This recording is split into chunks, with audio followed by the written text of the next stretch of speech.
The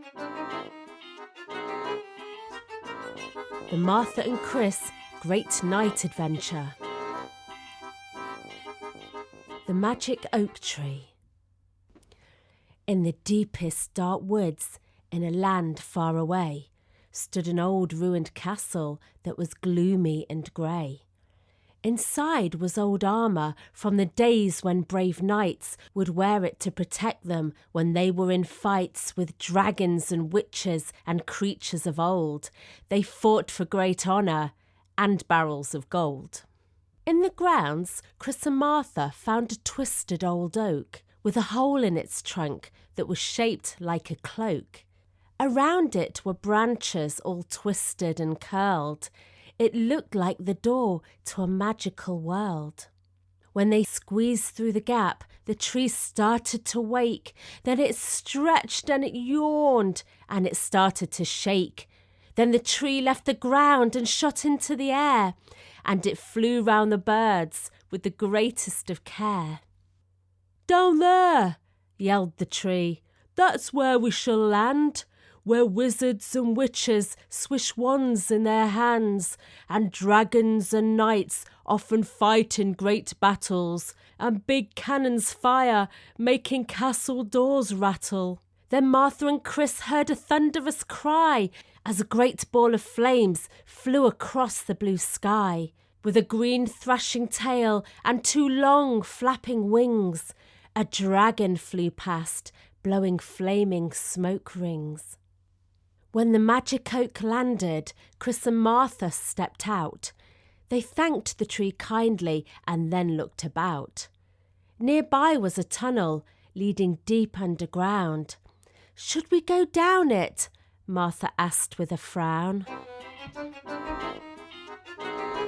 The strange statues.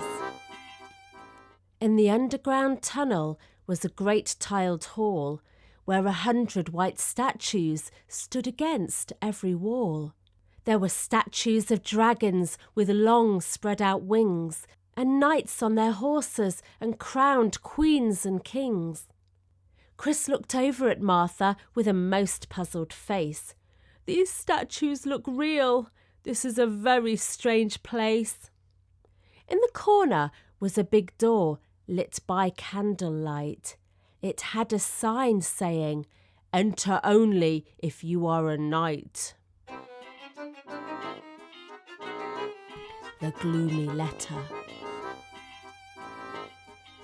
As they walked down a hallway, they saw a dark cloud floating over a letter. Martha read it out loud. It was from Norman the Knight. It was a tale of great drama. It told how a dragon had stolen his armour. As the letter became sadder, the cloud began raining. Norman said he'd gone home. He couldn't finish his training. Odd Job Bob. Outside the tunnel, they felt a nice breeze. They were standing in a forest full of magical trees. There in the distance was a man trying to heave some paint up a ladder. He was painting the leaves. It was old Odd Job Bob. He was painting them all to smarten them up for the great outlaw ball. He was painting some red and some brightest gold, and the forest looked lovely, although it was old. Bob told them that Molly, the old mountain witch, would help them find Norman, which made Martha twitch. "A witch?" cried out Martha. "Sounds terribly frightening." Then a white stag ran past with a bright flash of lightning. The mystical mountain witch. In the mystical mountains there are mystical spells, and the sparkling blue puddles are really magical wells. But one well was broken. It was a dried up mud bed, and a woman stood over it, scratching her head. She was staring straight down at the waterless well, and she held in her hand an old rusty bell. The kindly old woman was the witch Molly Merle, the guardian of the well and its magical swirl. For thousands of years, when the bell had rung loud, the well water swirled, and a magical cloud of foam would then take you where you asked it to go. Molly cried, "The bell's cracked, so no water will flow." Martha took out some tape from a bag on the floor and sealed up the crack, and the bell rang once more. As the well filled with water, Molly clapped with delight. Then she thanked our explorers and said that they might like to jump in the well, which would transport them home, as the water had magic in its sparkling blue foam. Martha jumped in the well, and then Chris jumped in after. Molly Merle rang the bell, and they burst into laughter. The water rose round them, swirling higher and higher, and the bell sang out loudly like a deafening choir. The bell went on ringing as they both started spinning, and they whirled round and round to the magical sound. Then a deafening clang meant their journey was done, and they were stood in a puddle underneath the bright sun. The ghostly stag. They ran through the woods where the magical things have horns on their head or sometimes have wings. This is the land where the ghostly stag roams and where knights leave them apples outside of their homes. If you see glowing antlers, you'll know one is near, but legend will tell you there's nothing to fear. "Look," whispered Chris, trying not to be loud, as she spotted a knight sitting under a cloud. It was Norman the knight. He was down in the dumps. They ran fast towards him and made Norman jump. The knight cheered up quickly when he saw that they'd found the magical letter he'd left on the ground. "I've been invited to Robin Hood's great outlaw ball, but without my smart armour, I'm not allowed in the hall. Will you help fight the dragon in a land far away and take back my armour that he stole yesterday?" He halted mid-sentence and yelled, "Look, it's here!" And there, right before them, the ghost stag appeared. Norman gave it an apple, and its tail gave a swish. Then the stag bowed and said, "I will grant you one wish." Robin Hood. The stag ran so fast through the deepest dark woods, and running behind just as fast as they could were Martha and Chris and their friend Norman Knight. As they raced through the trees, Martha laughed with delight. With a twang and a whoosh, an arrow flew past. It was fired from a bow, and it was travelling fast. They heard it go boing as it hit a large tree, and dangling from it was a rusty old key. The stag said goodbye, and he wished them good luck, before bounding away with a kick and a buck. Then out from a tree came a man dressed in green, with the funniest clothes that they ever had seen. It was old Robin Hood, the most famous outlaw, who'd been washing his socks when he suddenly saw the key to the castle arrive on an arrow. Now he could sneak in and steal their supply of marshmallows. At the land of the dragons. At the edge of the woods was a sight so enchanting. 100 green dragons held saplings for planting. They were green forest dragons who protected the trees and watered the meadows to give homes to the bees.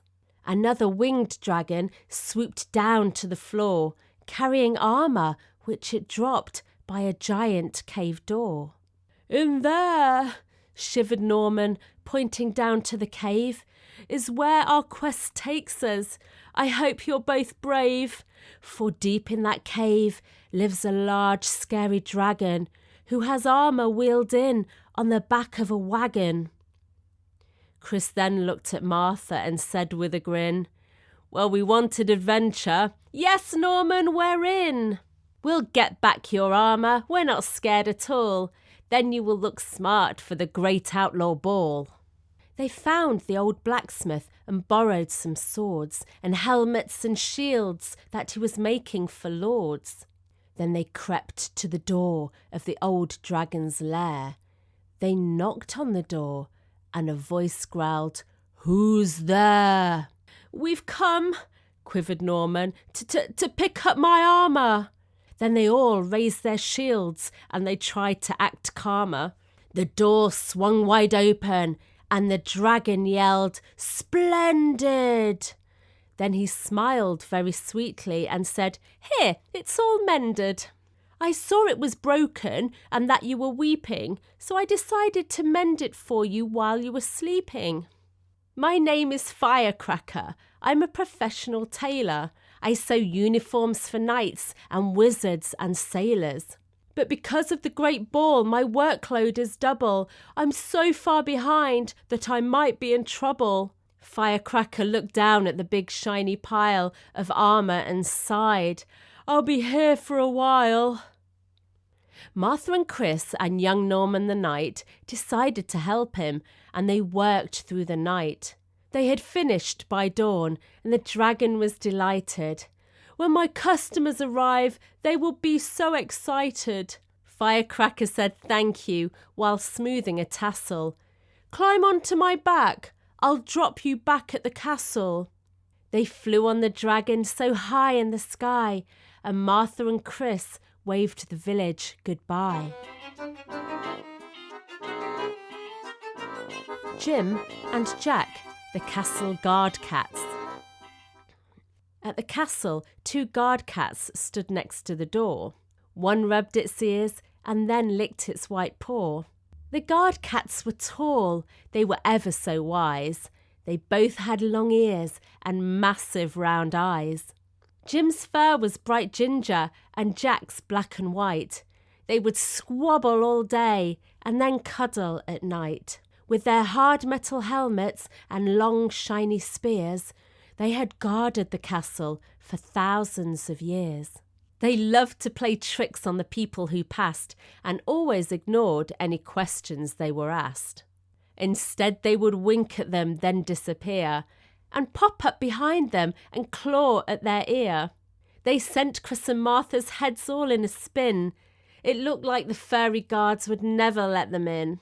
Then Jim annoyed Jack, and while they were hissing and spitting, Chris saw a book where the cats had been sitting. It belonged to Morgana, an evil old witch, who stole people's treasure. She was ever so rich. She stole from the great kings and queens on the throne, and if they cried, "Stop!"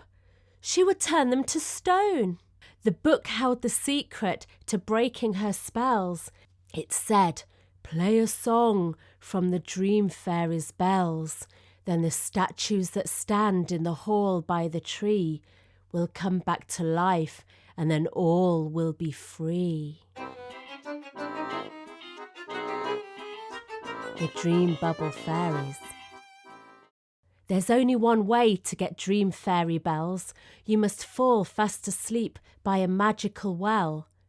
They found a blue well, and then Chris went to sleep. And out from the well, with a bounce and a leap, came a dream bubble fairy who was ringing her bell to bring Chris a dream with her musical spell. Martha showed her the spell book and asked whether she might help them set all of the stone statues free. The fairy agreed, saying, "Morgana is known for turning the people she steals from to stone. A long time ago, she once travelled the land, swishing her wand and then raising her hand to turn into statues great knights, kings and queens, and wizards and dragons in great battle scenes. And all of them now stand as statues enchanted in an unknown location until my song is chanted." "We know where they are!" yelled all 3 with a boom, "in a gloomy tiled hall under the castle's ballroom." The Enchanted Statues. Norman led them all back to the great tiled hall, where the statues stood lining the dark, gloomy walls. The dream fairy lit up the room with her wand and summoned the magic from lands far beyond. Then out of her bubble drifted magical notes, making beautiful sounds, and they started to float around every statue while touching them lightly, and as they did so, the statues shook very slightly. Then the dream bubble fairy took her magical bell and rang it while chanting the curse-breaking spell. Then the shaking white statues began to glow bright. Then they started to crack, and with a great flash of light, their white marble casing crashed down to the floor, and the cursed ones inside them came back to life once more. The dream fairy's bell filled the room just once more, and the stone dragons woke with a thunderous roar. "You freed us!" they cried. "You have rescued us all! Now are we in time for the great outlaw ball?" The Great Outlaw Ball. The Great Outlaw Ball was a sight to behold. There was music and dancing and jelly in moulds. Witches and dream fairies danced with their bells, while old wizard Merlin made cakes using spells. Black knights and white knights were jousting in battles. William Tell and King Arthur were juggling with apples. Sir Lancelot and Guinevere span round holding hands, and outlaws arrived there from faraway lands. In a corner, King John was trying not to cry as Robin Hood ran off with his marshmallow supply. Dragons entertained with their aero-gymnastics, while everyone agreed that the trees looked fantastic. The guard cats played drums, while Witch Molly sang loud. The castle was buzzing with the partying crowd. Then a loud trumpet called them to the archery contest, where kings took on outlaws to prove who was the best. Chris and Martha both entered and went up and stood next to Norman the Knight and their friend Robin Hood. With a whoosh, boing and twang, arrows flew one by one towards the red target. But who do you think won? Back at the ruined castle. At the end of the ball, Martha said with a sigh, "It's time to go home now. We must say goodbye." They found the old oak tree and both stepped inside, and the magic tree woke up and took to the skies. A group of green dragons soon joined them in flight, and waving from firecracker was Norman the Knight.